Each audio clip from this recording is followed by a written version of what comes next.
Our pear tree is just loaded with pears this year, and it's time to dig out some pear recipes. Today I'm making an upside down pear cake. To make it easy, I'm using my cast iron pan that can go from the stove top to the oven. I'm melting 1 stick or half a cup of butter and 1 cup of brown sugar. I'm stirring and bringing this up to a simmer on medium heat.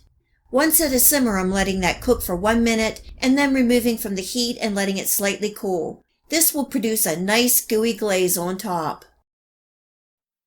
Just a reminder that I will leave the recipe and the list of ingredients for this upside down pear cake below this video.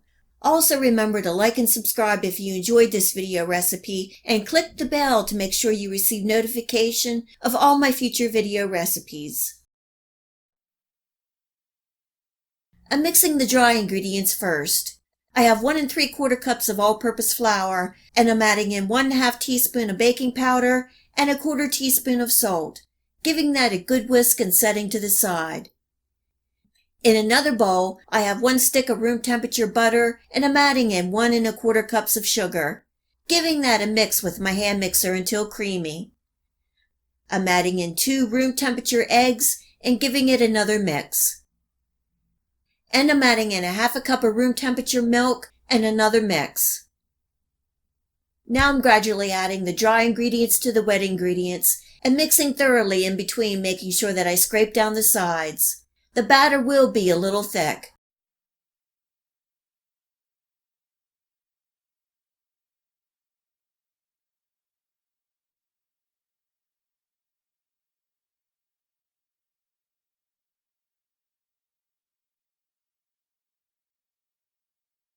I have my pears peeled and sliced.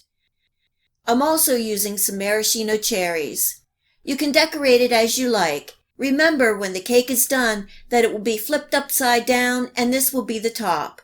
You can also incorporate other fruit like apples, peaches, or cranberries. After you have the fruit placed, you want to spoon over the batter and level out. This is going into a preheated 350 Fahrenheit oven for 30 to 35 minutes.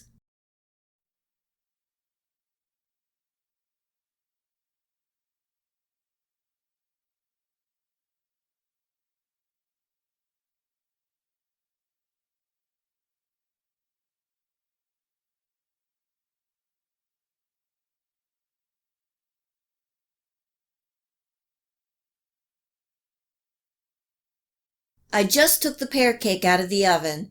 I don't have to tell you how good this smells. Going to let that cool until it's still slightly warm, and then I'm going to flip it upside down on a lined sheet pan or cake platter. All that brown sugar glaze is soaked down into the cake and produced a delicious sweet gooey crust. The pears are perfectly cooked and are a burst of pear flavor. Some of my cherries slid to the side, but it's still good. This upside down pear cake makes a wonderful party gift. The cake is moist and goes great with a cup of coffee or tea. If you are looking for a pear recipe, this upside down pear cake is delicious, and I hope you give it a try and enjoy.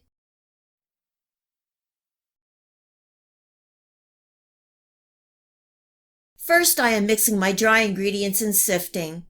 I have 2 cups of all-purpose flour, and I'm adding in 1 teaspoon of salt, 1 teaspoon of baking powder, and 1 teaspoon of cinnamon.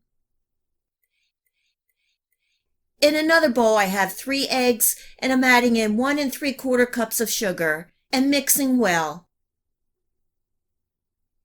I'm adding in 1 cup of vegetable oil and again mixing well.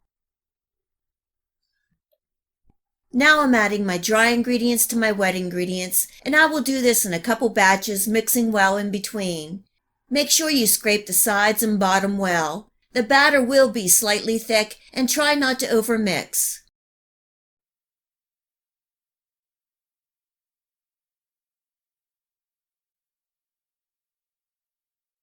You can use canned peaches for this recipe.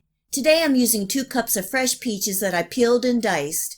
These will add a lot of flavor and moisture to this cake. I'm folding in the peaches until incorporated. I have my oven preheating to 375 degrees Fahrenheit. I'm pouring in my peach cake batter into a 9x13 grease baking pan and leveling out. This is optional, but I'm laying a layer of fresh sliced peaches down the center to give everyone the hint of what's inside the cake. Just a reminder that I will leave the recipe and the list of ingredients for this Southern Peach Cake below this video. Also remember to like and subscribe if you enjoyed this video recipe, and click the bell to make sure you receive notification of all my future video recipes. I'm also sprinkling over some sliced almonds for a little crunch. This is going into a 375-degree preheated oven for 50 minutes or until the center is firm.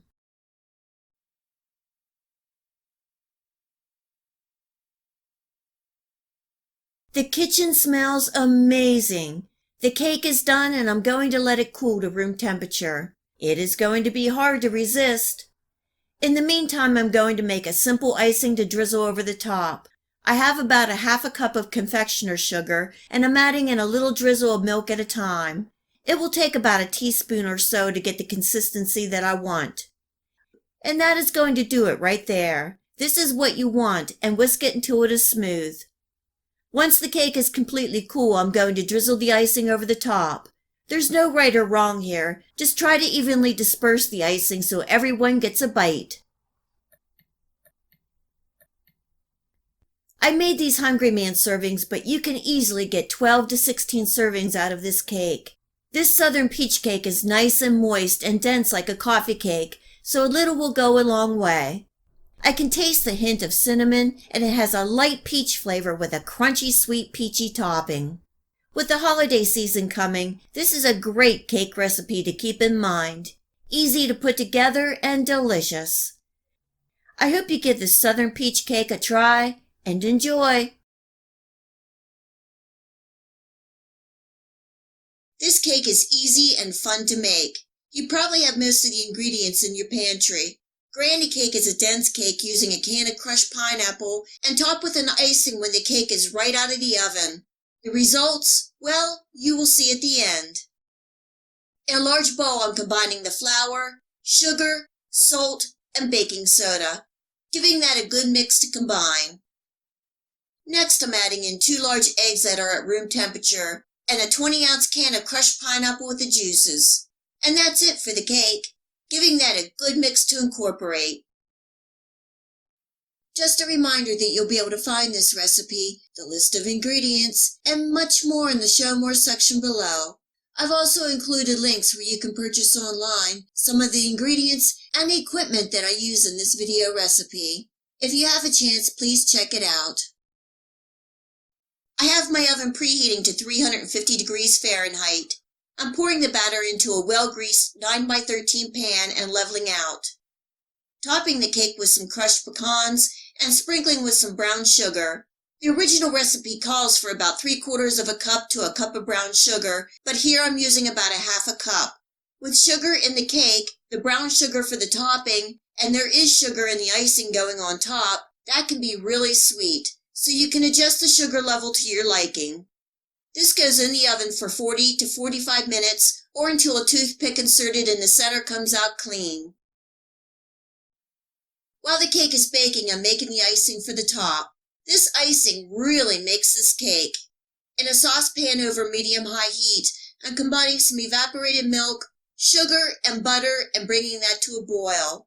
Once it comes to a boil, I'm removing it from the heat and stirring in some pure vanilla extract.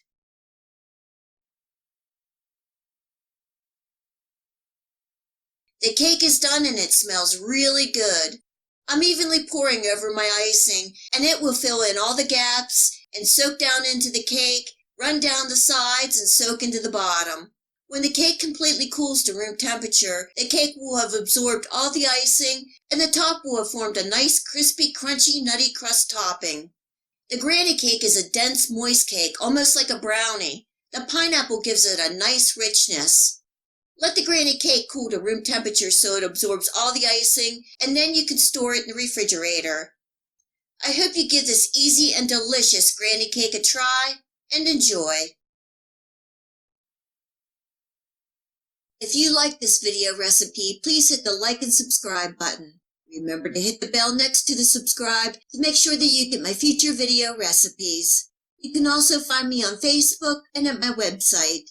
Feel free to share this recipe and my channel with your friends and family. And until next time, much love.